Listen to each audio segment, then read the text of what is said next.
નમસ્કાર વિદ્યાર્થી મિત્રો, વિદ્યાકુળમાં આપ સૌનું હાર્દિક હાર્દિક સ્વાગત કરવામાં આવે છે. ચલો, જેટલા પણ વિદ્યાર્થી મિત્રો મારી સાથે જોડાઈ ગયા છે ઝડપથી મને હાય હેલો લખી આપો, જેથી આજે આપણે ક્લાસની શરૂઆત કરી દઈએ. રેડી? પરીક્ષાનો માહોલ છે, પરંતુ બહુ ઇમ્પોર્ટન્ટ ન હોય એવા ચેપ્ટરની શરૂઆત છે, એટલે બહુ કઈ વાંધો છે નહીં. રેડી? આજે આપણે જોવાના છીએ ભાગ 2, અને આ ભાગ 2 નું ચેપ્ટર નંબર 5, હિસાબી ગુણોત્તર.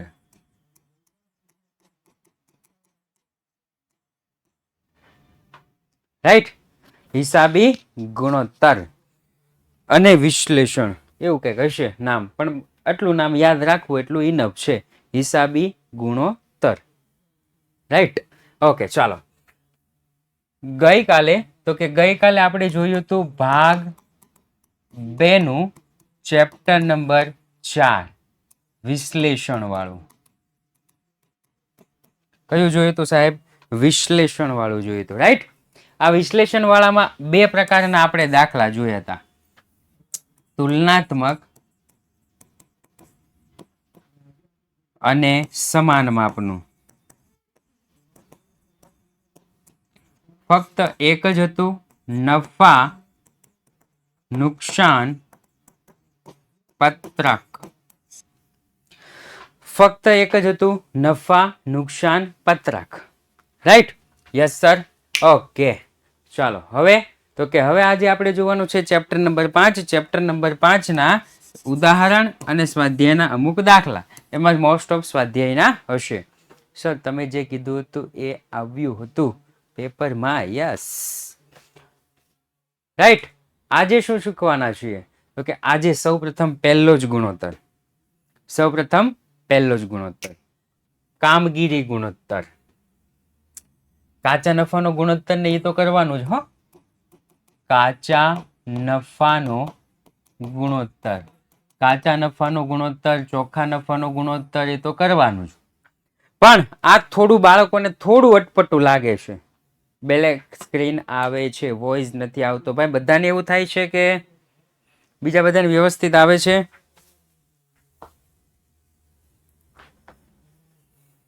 હા, ઓકે, તો વાંધો નહીં. ચાલો, સૌપ્રથમ કામગીરી ગુણોત્તર. કામગીરી ગુણોત્તરનું સૂત્ર સાહેબ, કામગીરી ગુણોત્તર બરાબર વેચેલ માલની પડતર પ્લસ કામગીરી ખર્ચા છેદમાં ચોખ્ખું વેચાણ. આપણે દાખલામાં જોવાનું, વેચાણ કે ચોખ્ખું વેચાણ આપ્યું છે? તો કે હા સાહેબ, વેચાણ આપણને સ્ટાર્ટિંગમાં આપી દીધું છે 39 લાખ, એટલે વેચાણ 39 લાખ. ચોખ્ખું વેચાણ કોને કહેવાય? ચોખ્ખું વેચાણ કોને કહેવાય? તો કે સાહેબ, વેચાણ માંથી વેચાણ પરત બાદ કરો અને જે વધે એને કહેવાય ચોખ્ખું વેચાણ. વેચાણમાંથી વેચાણ પરત બાદ કરો અને તો એને કહેવાય ચોખ્ખું વેચાણ. જોઈ લેવાનું, દાખલામાં વેચાણ છે, વેચાણ પરત છે નહીં, તો એને આપણે કહીશું ચોખ્ખું વેચાણ. વેચેલ માલની પડતર, તો દાખલામાં વેચેલ માલની પડતર આપી છે? તો કે નહીં, પરંતુ વેચેલ માલની પડતરને અંતર્ગત આપણને 2 આપેલા છે. વેચેલ માલની પડતર બરાબર વપરાયેલ માલની પડતર પ્લસ મજૂરી. 25 લાખ પ્લસ 2 લાખ 27 લાખ. આ 27 લાખ ઉપર મૂકી દેવાના. ત્યાર પછી કામગીરી ખર્ચા. સાહેબ, કામગીરી ખર્ચમાં કોનો સમાવેશ થાય? તો કે વહીવટી ખર્ચા, વેચાણ ખર્ચા અને ઘસારો. કામગીરી ખર્ચમાં કોનો સમાવેશ થાય? વહીવટી ખર્ચા, વેચાણ ખર્ચા અને ઘસારો. રેડી? તો એ 3 નું ટોટલ કર્યું છે 3 લાખ. આ 3 લાખ મૂકી દેવાના ઉપર. 27 ને 3 30, 30 ના છેદમાં 39, એટલે આપણને 76.92% મળશે. 76.92% આપણને મળશે કામગીરી ગુણોત્તર. ચાલો, એના પછી તો કે કામગીરી નફાનો ગુણોત્તર. આ કામગીરી નફાનો ગુણોત્તર 2 રીતે શોધી શકાય. એક તો આપણને અહીંયા આપ્યું છે એ રીતના, કામગીરી નફાનો ગુણોત્તર બરાબર 100% માઇનસ કામગીરી ગુણોત્તર. 100% માંથી બાદ કરી શકાય. એક તો 100% માંથી શું કરી શકાય? બાદ કરી શકાય. અને બીજું સૂત્ર છે. બીજું શું છે? સૂત્ર છે.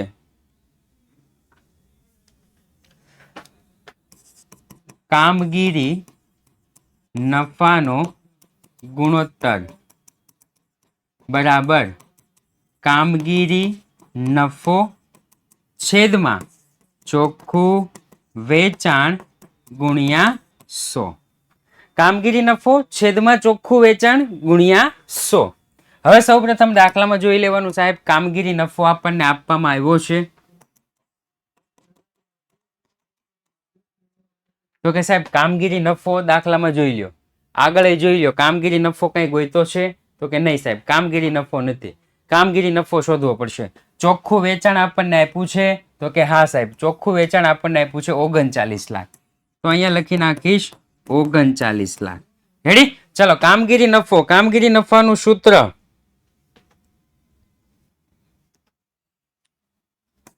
કામગીરી નફો બરાબર વેચાણ માઇનસ કામગીરી પડતર. વેચાણ માઇનસ કામગીરી પડતર. કામગીરી નફો. ઓકે, ચલો. વેચાણ આપણને આપ્યું છે તો કે હા સાહેબ, કેટલા? તો કે 39 લાખ. માઇનસ કામગીરી પડતર આપણને આપી છે, તો જો આગળ આપણે ગોતી હતી કામગીરી પડતર. રેડી? આગળ આપણે જોયું હતું કામગીરી પડતર. તો કે નહીં સાહેબ,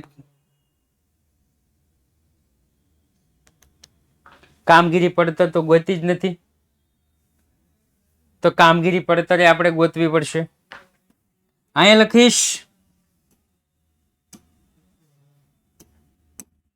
કામગીરી પડતર. કામગીરી પડતર બરાબર વેચેલ માલની પડતર પ્લસ કામગીરી ખર્ચા. વેચેલ માલની પડતર પ્લસ કામગીરી ખર્ચા. ચલો, વેચેલ માલની પડતર તો કે અગાઉ આપણે ગોત લીધી છે 27 લાખ અને 3 લાખ. 27 લાખ પ્લસ 3 લાખ એટલે આપણને મળશે 30 લાખ. આ 30 લાખ હું અહીંયા મૂકું તો આપણને મળશે 39 લાખમાંથી 30 લાખ બાદ થાય એટલે 9 લાખ આવે ને.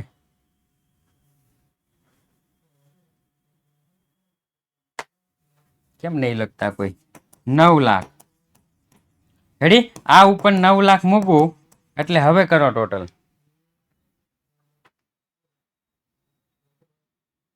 શરૂઆતનો સ્ટોક પ્લસ ખરીદીના ખર્ચ આમાં છે નહીં, એટલે આપણે શરૂઆતના સ્ટોક વાળું સૂત્ર લખશું નહીં. ચલો ફટોફટ, 9 લાખ ગુણ્યા 100 ભાગ્યા 39 લાખ. 9 લાખ ગુણ્યા 100 ભાગ્યા 39 લાખ.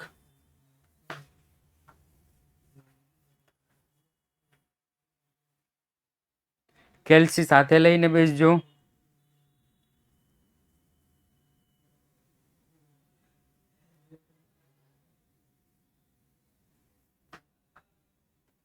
અચ્છા, હા હા,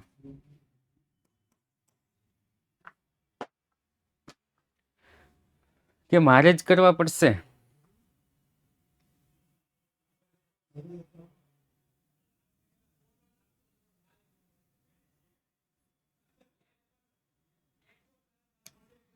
,07 અથવા 8. 23.08% આવી ગયો. જો આ કામગીરી નફાનો ગુણોત્તર બે રીતે શોધી શકાય. એક તો કામગીરી નફાનો ગુણોત્તર બરાબર 100% માઇનસ કામગીરી ગુણોત્તર, અને બીજું અથવા આ રીતે પણ શોધી શકાય. રેડી? કે કામગીરી નફાનો ગુણોત્તર બરાબર કામગીરી નફો છેદમાં ચોખ્ખું વેચાણ ગુણ્યા 100. પછી કામગીરી નફો ગોતવાનો, કામગીરી પડતર શોધવાની, અને પછી આપણને વ્યવસ્થિત મળી જાય. રાઈટ? ઓકે, ચાલો.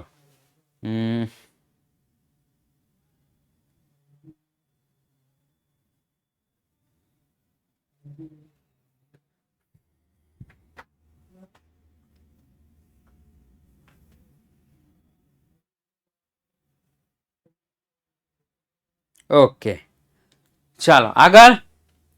તો કે એના પછી છે ચાલુ ગુણોત્તર અને પ્રવાહી ગુણોત્તર. આ મોસ્ટ આઈએમપી છે હો.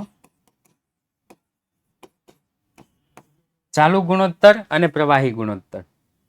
રેડી સાહેબ? કાંઈ કરવાનું નથી. સૌપ્રથમ ચાલુ ગુણોત્તરનું સૂત્ર લખવાનું. ચાલુ ગુણોત્તર બરાબર ચાલુ મિલકત છેદમાં ચાલુ દેવા. રેડી? પછી ચાલુ મિલકત અને ચાલુ દેવાનું શું કરવાનું? ડિવાઈડ કરી દેવાના. ચાલુ મિલકત અને ચાલુ દેવાને શું કરી દેવાના? ડિવાઈડ કરી દેવાના. એક બાજુ લખવાનું ચાલુ મિલકત, બીજી બાજુ લખવાનું ચાલુ દેવા. પછી અહીંથી જોતું જવાનું. સ્ટોક તો કે મિલકત કહેવાય, ચાલુ મિલકત. લેણી હુંડી મિલકત લેણા બાજુ આવે, ચાલુ મિલકત. દેવાદારો મિલકત લેણા બાજુ આવે. એમાંથી ઘાલખાદ અનામત શું કરી દેવાની? તો કે સાહેબ બાદ કરી દેવાની. એટલે 2,30,000. ઘાલખાદ અનામત રોકડ અને રોકડ સમકક્ષ તો કે સાહેબ મિલકતો. અગાઉથી ચૂકવેલ ખર્ચ, અગાઉથી ચૂકવેલ ખર્ચ મિલકતો. ફર્નિચર એને કહેવાય સ્થિર મિલકત. ફર્નિચરને શું કહેવાય? સ્થિર મિલકત. સ્થિર મિલકત નથી કીધી, માત્ર ચાલુ મિલકત કીધી છે એટલે એ નહીં આવે. લેણદારો તો કે મૂડી દેવા બાજુ. દેવી હુંડી મૂડી દેવા બાજુ. ખર્ચા ચૂકવવાના બાકી, દેવાના બાકી મૂડી દેવા બાજુ. ટૂંકા ગાળાની લોન મૂડી દેવા બાજુ. રાઈટ? પછી બેયનું કરી દેવાનું ટોટલ, એ મૂકી દેવાનું ઉપર. એટલે આપણને મળી જાય 2.24:1. આ પ્રમાણ જેમમાં આવશે.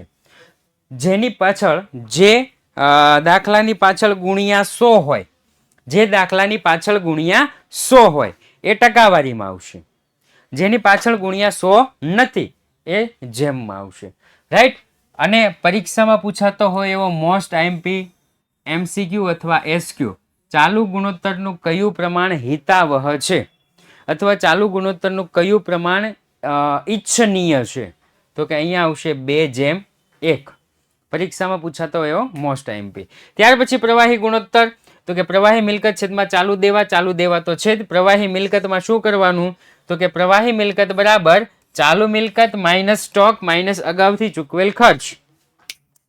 7,85,000 છે ચાલુ મિલકત. 7,85,000 એમાંથી 3 લાખનો સ્ટોક બાદ કરવાનો, અગાઉથી ચૂકવેલ 60,000 બાદ કરવાના, એટલે આપણને મળશે 4,25,000.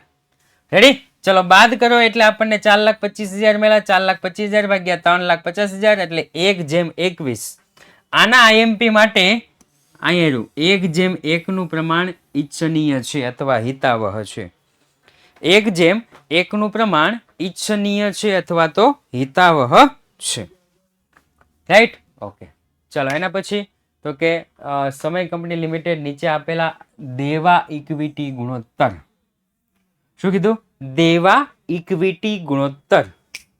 સૌપ્રથમ દેવા ઇક્વિટી ગુણોત્તર બરાબર બિનચાલુ દેવા છેદમાં માલિકીના ભંડોળ, અથવા એનું બીજું નામ છે શેર હોલ્ડર ભંડોળ. માલિકીના ભંડોળ છેદમાં શેર હોલ્ડર ભંડોળ. રેડી? સૌપ્રથમ જોવાનું બિન ચાલુ દેવા. તો મેં તમને શીખવાડ્યું હતું, ખબર છે?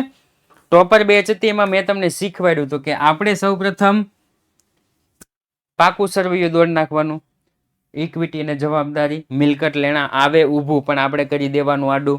એમાં હતું શેર હોલ્ડર ભંડોળ, બિનચાલુ જવાબદારી, ચાલુ જવાબદારી, બિનચાલુ મિલકત, ચાલુ મિલકત. પછી તો કે હવે આમાંથી જોતું જવાનું, લખતું જવાનું. લાંબા ગાળાના દેવા. દેવા એટલે જવાબદારી.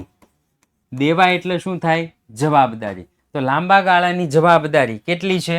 તો કે બિનચાલુ જવાબદારી જો અહીં 8 લાખ. પછી ઇક્વિટી શેર મૂડી 8 લાખ. તો કે ઇક્વિટી શેર મૂડી 8 લાખ. લાંબા ગાળાની જોગવાઈ, લાંબા ગાળાની જોગવાઈ એની અંદર જ આવે. રેડી? બિનચાલુ જવાબદારીમાં જ આવે, એ ત્યાં લખી નાખવાની. પ્રેફરન્સ શેર મૂડી તો કે શેર મૂડીમાં. નફા નુકસાન ખાતાની ઉધાર બાકી તો કે એ આમાં માઇનસ કરવાની. નફા નુકસાન ખાતાની ઉધાર બાકી શું કરવાની? માઇનસ.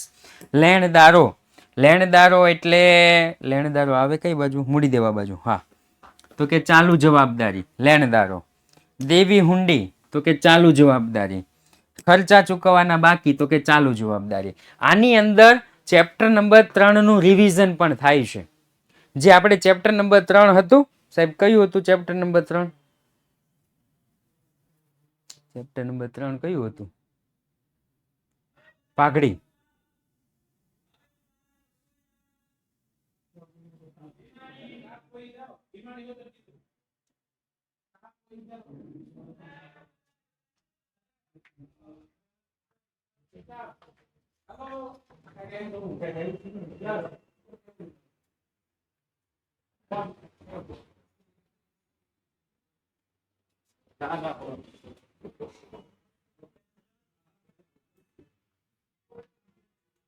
ઓકે,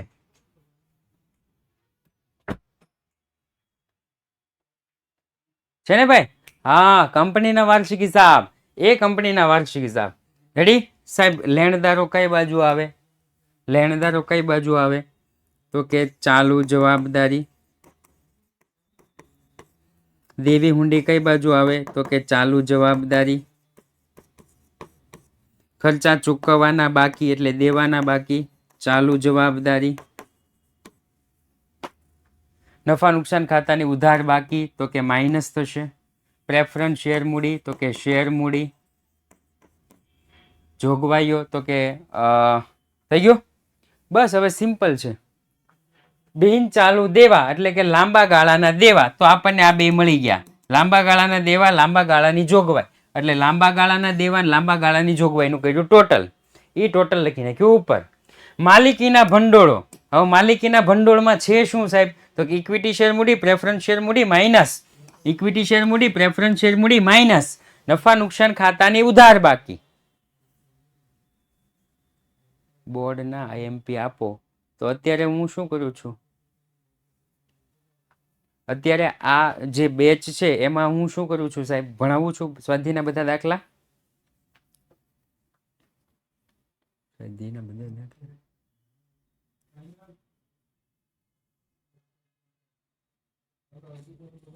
નહીં? અચ્છા, હા રે યાર, એવું છે એમ ને? ઓકે, મને એમથી હું સ્વાધ્યાયના બધા દાખલા મેળવ્યો ગણાવવા એવું લાગ્યું મને.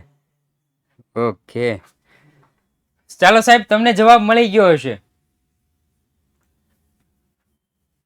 ચાલો એના પછી, તો કે એના પછી છે આ જ જોવાનું, દેવા ઇક્વિટી ગુણોત્તર. ઓકે, દેવા ઇક્વિટી ગુણોત્તર બરાબર લાંબા ગાળાના દેવા છેદમાં માલિકીના ભંડોળો.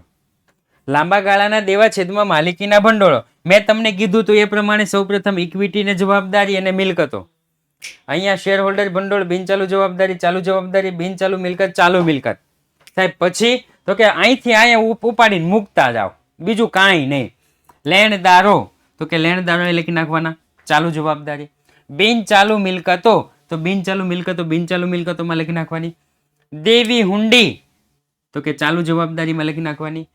ચાલુ મિલકતો, તો કે ચાલુ મિલકતમાં લખી નાખવાનું.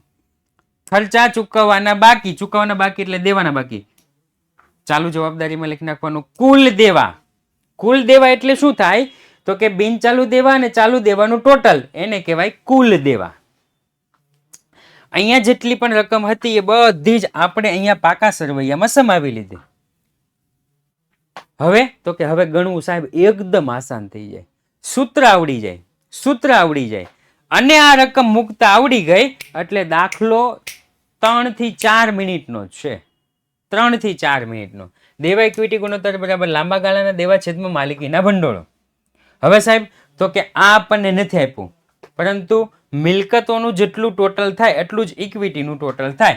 એટલે કે કુલ ઇક્વિટી ને જવાબદારી બરાબર કુલ મિલકતો. એટલે કુલ ઇક્વિટી ને જવાબદારી કેટલી આવી? તો કે સાહેબ 22 લાખ રૂપિયા.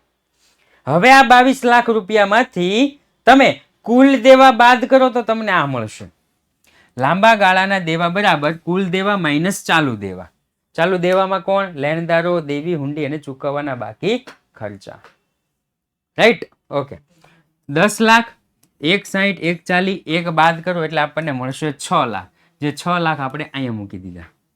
પછી સાહેબ તો કે કુલ ઇક્વિટી અને જવાબદારી બરાબર શેર હોલ્ડર ભંડોળ પ્લસ કુલ દેવા. 22 લાખમાંથી 10 લાખ તમે બાદ કરો એટલે તમને મળશે 12 લાખ રૂપિયા. 12 લાખ પણ તમે અહીં મૂકી દો એટલે 0.5:1. આનો મતલબ શું થાય સર? આનો મતલબ શું થાય સાહેબ? તો કે તમારી પાસે લાંબા ગાળાના દેવા 6 લાખ છે, એની સામે તમારી પાસે મૂડી કેટલી છે? 12 લાખ. આજે અમારું એકાઉન્ટનું પેપર હતું. હા, ઘણા બધાને હતું આજે. રાઈટ? ઘણા બધાને હતું આજે. ખબર પડી? તમારી પાસે લાંબા ગાળાના દેવા 6 લાખ છે, જેની સામે તમારે પાસે મૂડી ભંડોળ કેટલું છે? તો કે સાહેબ 12 લાખ છે. રાઈટ? ઓકે, જેને માત્ર અને માત્ર પાસ થવું છે. માત્ર ને માત્ર પાસ થવું છે. કે જેને એમ થાય કે સાહેબ 40, 45, 50 માર્ક આવી જાય એટલે ભયો ભયો. 40, 45, 50 માર્ક આવી જાય સાહેબ, મારા પપ્પાએ મને એટલું જ કીધું છે કે બેટા તું પાસ થઈ જા. એના માટે પહેલું, ત્રીજું, ચોથું, સાતમું, ભાગ 2 નું ત્રીજું અને ચોથું ચેપ્ટર કરી નાખવું. MCQ SQ બધા ચેપ્ટરના. MCQ SQ બધા ચેપ્ટરના. હેડી? પણ દાખલા છે એટલાના જ કરવા, આગળ બીજી કઈ ઝંઝટ કરવી જ નહીં. મતલબમાં સાહેબ તમે કેવા શું માગો છો? કેવા હું એટલું જ માગું છું કે જેને માત્ર અને માત્ર પાસ થવું છે એને વિભાગ A, B, C અને D એટલો જ કરવો. જેને ખાલી 12મું જ કરવું. ઘણા વિદ્યાર્થી મિત્રો બહુ ધ્યાન ન આપતા હોય ને એટલે સર શું કે ખબર છે, કંઈક ધ્યાન રાખ, કંઈક સારા માર્ક આવશે, સારા ટકા આવશે તો નામ કંઈક ઉજળું કરીશ. તો વિદ્યાર્થીઓના જવાબ શું હોય છે ખબર છે? મારે ક્યાં આગળ ભણવું છે, મારે ખાલી પાસ થવું છે, મારે આગળ નથી ભણવું, મારે તો ખાલી પાસ થવું છે. રેડી? એવા વિદ્યાર્થી મિત્રો માટે. અને જે લોકોને આગળ ભણવું છે એને તો બધું કરવાનું જ છે. પાર્ટ 2 નું 6 ચેપ્ટર પણ હા એ તો છે કે 90 લાવવા હોય એને તો બધું કરવાના જ છે. આ તો શું છે, ખાલી પાસ થવું. જો કે પાસ થવા વાળા આપણી સાથે જોડાય નહીં, એ ગમે અહીંયાથી IMP ગોતી અને એટલું કરી નાખે ને પાસ થઈ જાય.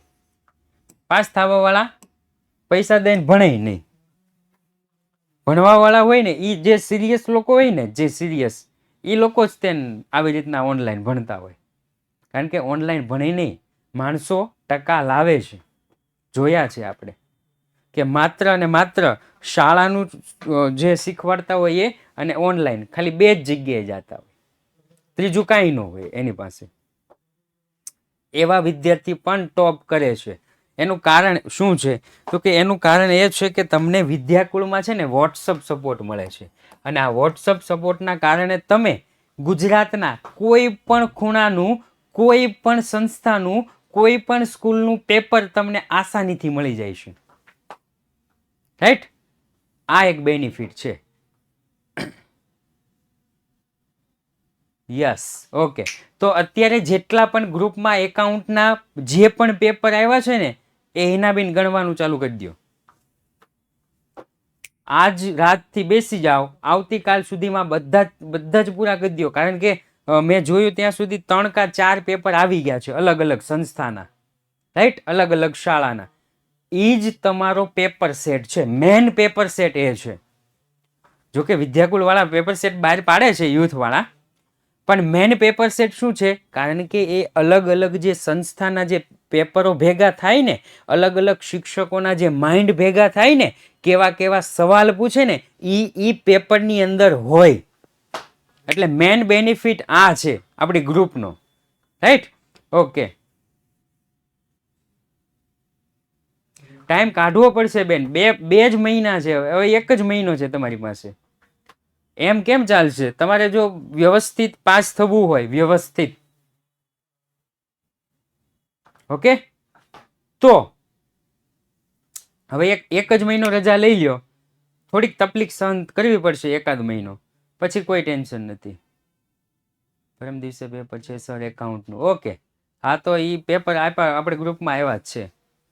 ઓકે, વોટ્સઅપ સપોર્ટ નંબર ક્યાં છે? હવે એ તો તમે જેને એડ કર્યા હોય એને પૂછી લ્યો. જેના થ્રુ તમે વિદ્યાકુળમાં આવ્યો હોય ને એને પૂછી લેવાનું. હો ભાઈ, કે કઈ રીતનું વોટ્સઅપ સપોર્ટ છે. મેં આ બેચ લીધી છે, હજુ મને વોટ્સઅપમાં એડ નથી કર્યો તો મને એડ કરી દો. એટલે બધા બાળકોના પેપર બધી સંસ્થાના તમને મળી રહે. ઓકે, ચાલો, મહેનત કરવી પડશે, ડબલ મહેનત કરવી પડે. જે લોકો એક્સટર્નલમાં છે એને તો બહુ મહેનત કરવી પડશે.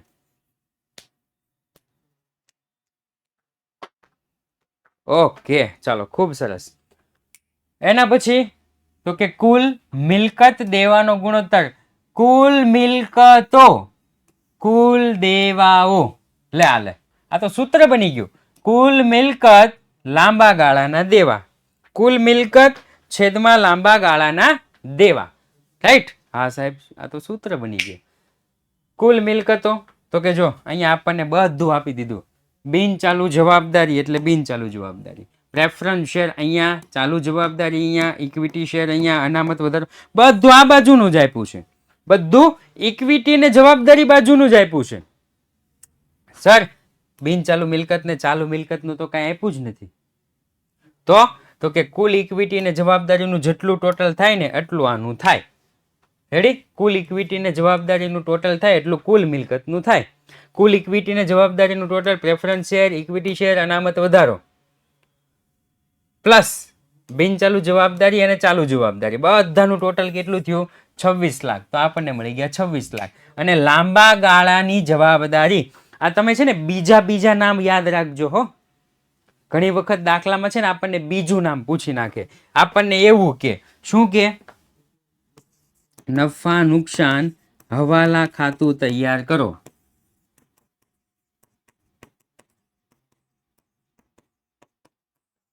આવું કે નફા નુકસાન હવાલા ખાતું તૈયાર કરો, અથવા તો એમ કે સંપાદન ખાતું, ટૂંક નોંધ લખો. લ્યો આવું કે આપણને સંપાદન ખાતું ટૂંક નોંધ લખો. હવે ઘણાએ ચોપડી જ ન લીધી હોય હાથમાં, ખાલી આઈએમપી ના ભરોસે કે છેલ્લે યુટ્યુબમાં આઈએમપી આવશે ત્યારે આપણે આઈએમપી માંથી વાંચી લેશું, એવાને આવું સંપાદન ખાતું તો યાદ જ ન હોય. રાઈટ? એટલે બીજા નામ પણ તમે યાદ રાખજો. લાંબા ગાળાના દેવા એટલે લાંબા ગાળાની જવાબદારી, કુલ દેવા એટલે કુલ જવાબદારી, જવાબદારીનું બીજું નામ દેવા, જવાબદારીનું બીજું નામ દેવા, માલિકીના ભંડોળનું બીજું નામ શેર હોલ્ડર ભંડોળ.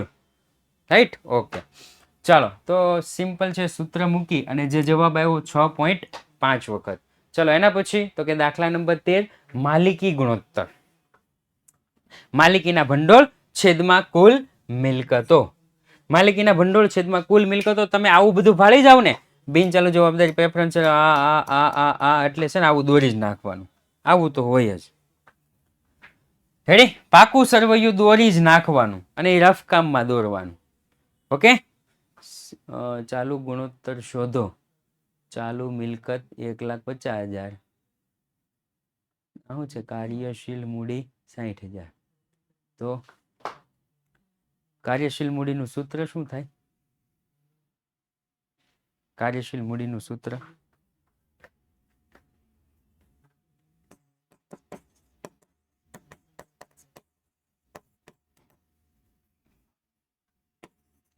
ચાલુ મિલકત માઇનસ ચાલુ દેવા. રેડી ને?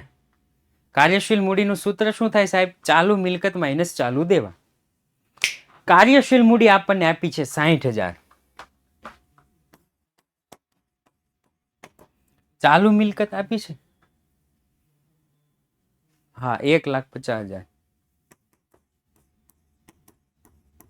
માઇનસ ચાલુ દેવા. આઈડિયા આવી ગયો ને હવે? હા સાહેબ, ચાલુ દેવા આગળ, આ પાછળ. ચાલુ દેવા બરાબર 1,50,000 માઇનસ 60,000. તો હવે કેટલા બચે ભાઈ? 6 દુ 12, 13 14 15 6 7 8 9 90,000. વાહ ભાઈ વાહ, જવાબ લખી નાખ્યો હે, બહુ ફાસ્ટ. 90,000. રેડી? જો ભાઈએ જવાબ લખી નાખ્યો 1.67. અચ્છા બેન જ છે, હા બેન જ જવાબ લખી નાખ્યો. ઓકે, હવે તમને ચાલુ કેવું ગુણોત્તર કીધું હતું એ ભૂલાઈ ગયું મને, કમેન્ટ વહી ગઈ ઉપર.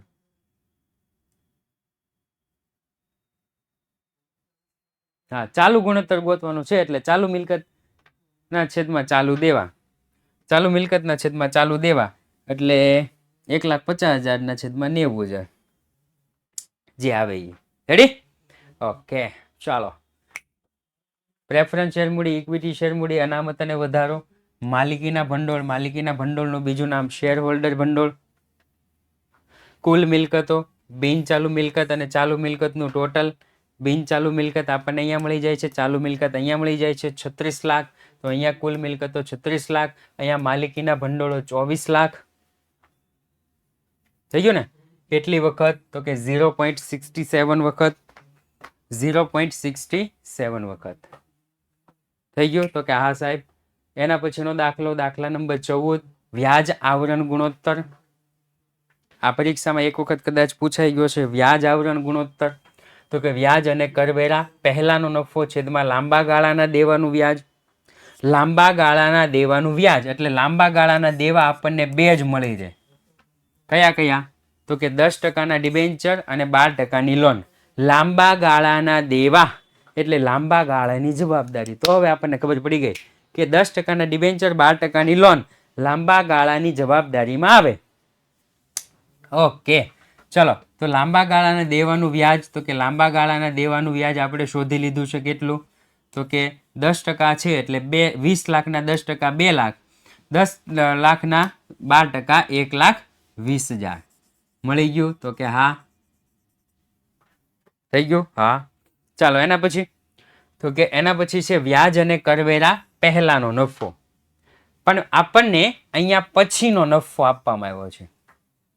એનો મતલબ એમ થયો આપણે ઉલટું ચાલવું પડશે. શું ચાલવું પડશે? ઉલટું.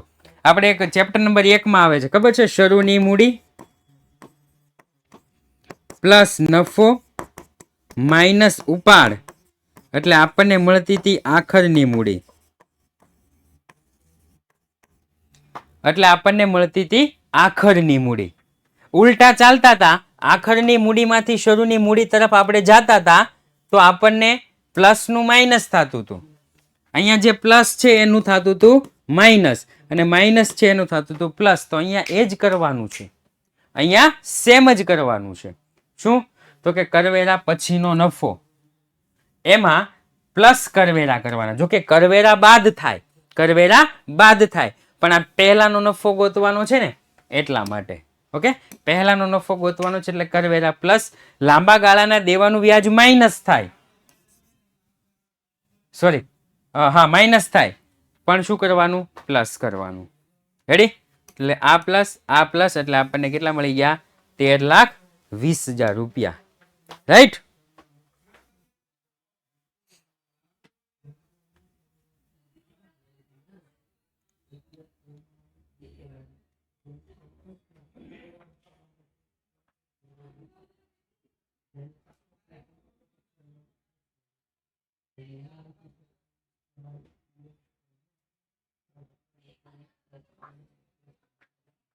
ઓકે, ચલો ફરી વખત.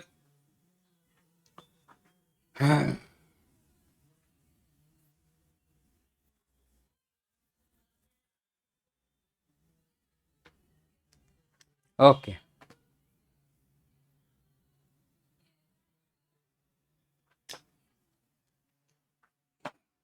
ચાલો એના પછી, તો કે એના પછી સ્ટોક ચલન દર. સ્ટોક ચલન દરના ઘણા બધા નામ છે. સ્ટોક ચલન દરના ઘણા બધા નામ છે સાહેબ. કયા કયા નામ? તો કે સ્ટોક ચલન દર, સ્ટોક ઉથલો, સ્ટોક ફેરબદલી દર,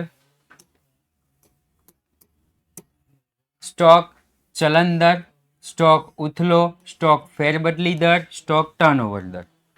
કોઈ પણ પૂછી શકે. આપણને એવું કે સંત કંપની લિમિટેડના નીચેની વિગતો પરથી સ્ટોક ફેરબદલી દર શોધો અથવા સ્ટોક ઉથલો શોધો, કાંઈ પણ કે. રાઈટ? આપણે શોધી લેવાનું. સૌપ્રથમ તો કે વેચેલ માલની પડતર છેદમાં સરેરાશ સ્ટોક. વેચેલ માલની પડતર છેદમાં સરેરાશ સ્ટોક. ચલો, વેચેલ માલની પડતર આપણને દાખલામાં આપી છે? તો કે નહીં, વેચેલ માલની પડતર આપણને દાખલામાં આપી નથી. પરંતુ વેચેલ માલની પડતર શોધવા માટેનું સૂત્ર આપણને દાખલામાં આપેલું છે. કયું?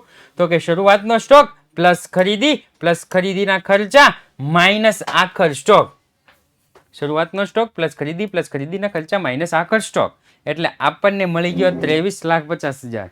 આપણને કેટલું મળી ગયું? તો કે સાહેબ 23,50,000. રેડી? આ જે 23,50,000 આપણને મળ્યું, ત્યાર પછી તો કે સરેરાશ સ્ટોક. સરેરાશ સ્ટોકમાં કાંઈ અઘરું હોતું નથી.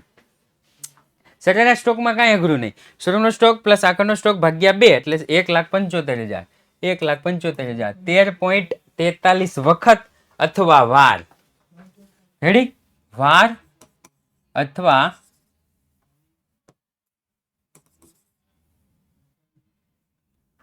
વાર અથવા વખત. રાઈટ?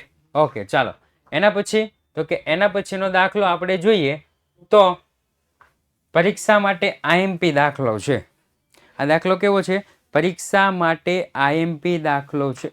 અચ્છા, આ દાખલો છે કાર્યશીલ મૂડીનો ઉથલો. વેચાણના છેદમાં ચોખ્ખી કાર્યશીલ મૂડી. જો ચોખ્ખી કાર્યશીલ મૂડીનું સૂત્ર ચાલુ મિલકત માઇનસ ચાલુ દેવા. અહીં ચાલુ મિલકત ને ચાલુ દેવા આપ્યા હોય, ચાલુ દેવા આપ્યા છે ને અહીંયા ચાલુ મિલકત આપી છે 5 માંથી.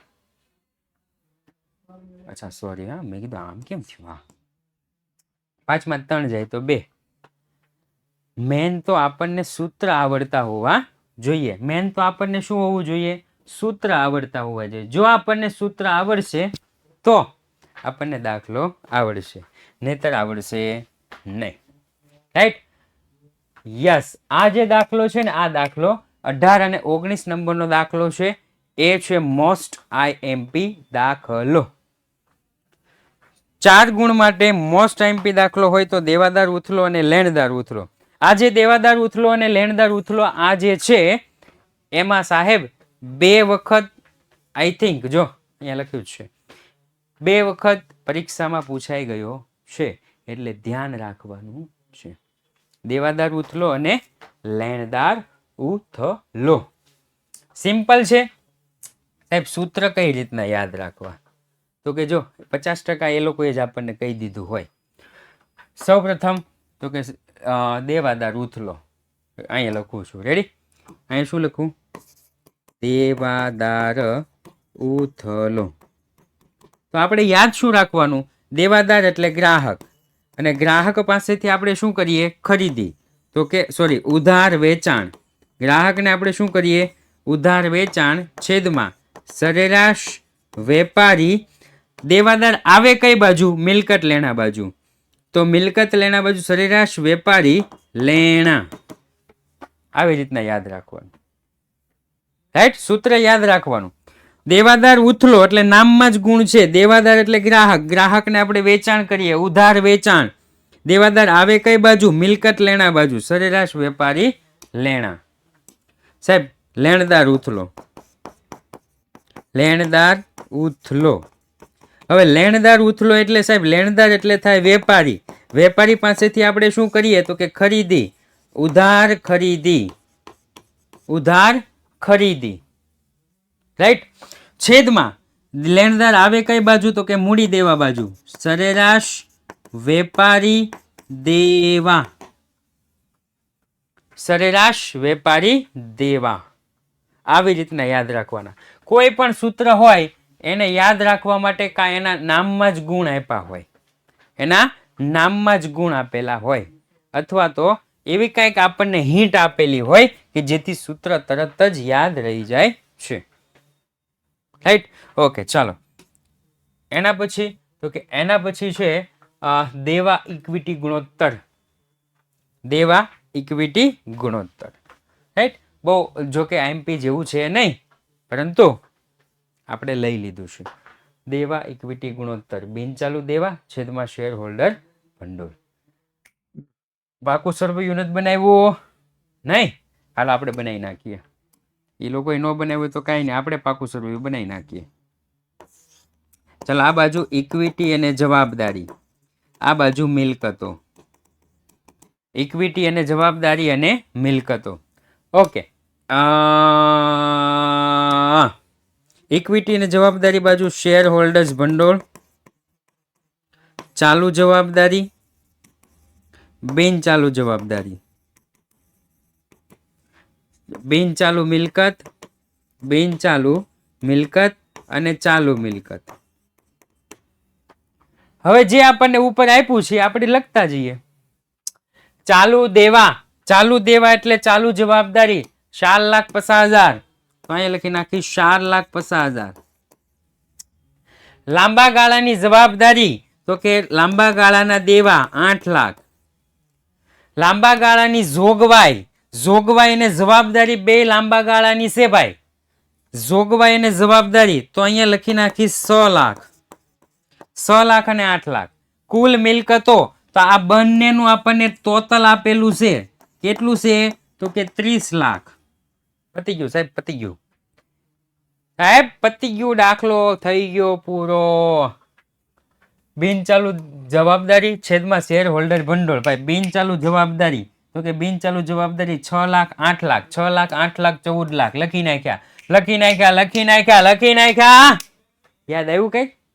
હાલો હાલો હાલો હાલો હાલો, લખી નાખ્યા, લખી નાખ્યા, લખી નાખ્યા. ભાઈ આવું કોક બોલતું, કદાચ તમને કઈ યાદ આવે તો. સાહેબ શેર હોલ્ડર ભંડોળ, શેર હોલ્ડર ભંડોળ, શેર હોલ્ડર ભંડોળમાં તો કે કુલ ઇક્વિટી ને જવાબદારીમાંથી 4,50,000, 8 લાખ અને 6 લાખ તમે બાદ કરો તો તમને મળશે 11,50,000. એટલે તમને જવાબ મળી જશે. રાઈટ, એટલે તમને જવાબ મળી જશે. ઓકે, તો ચાલો આ સાથે જ આજનું 5મું ચેપ્ટર આપણે અહીંયા પૂર્ણ જાહેર કરીએ છીએ. રાઈટ, આવતીકાલે આપણી A1 બેચનો લાસ્ટ લેક્ચર એટલે કે ચેપ્ટર નંબર 6 હિસાબી રોકડ પ્રવાહ પત્રક. રાઈટ, ચાલો તો આવતીકાલે ફરી વખત મળીશું 5:15 વાગે. ત્યાં સુધી જય હિન્દ, જય ભારત.